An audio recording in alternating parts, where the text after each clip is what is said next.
Nagpatalingo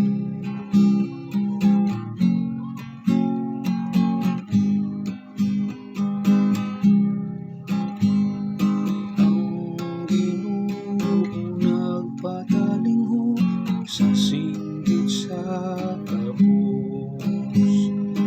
Ang Ginoo nagpatalingo sa singgit sa kabus.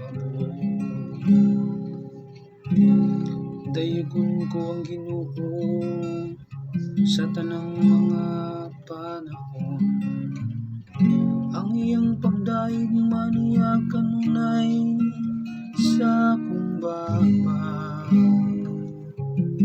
Tagamtamaw tanawa unsa kamayo ang Ginoo. Mula ng tao nga nagadango kaniya. Ang Ginoo nagpatalingo sa singgit sa kabus.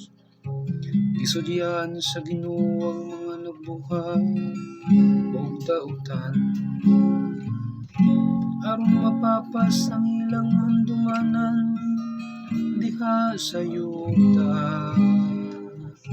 Sa pagsampit sa mga matarong, ang Ginoo namati kanila. Sa tanan nilang mga kagulanan, giluwas niya sila. Ang Ginoo nagpatalingo sa singgit sa kabus.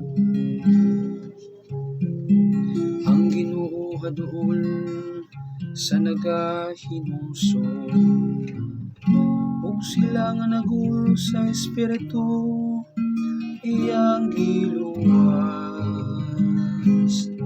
Daghan ng mga kasakit sa matarong nga tawo, apan kanilang tanan giluwas sila sa Ginoo.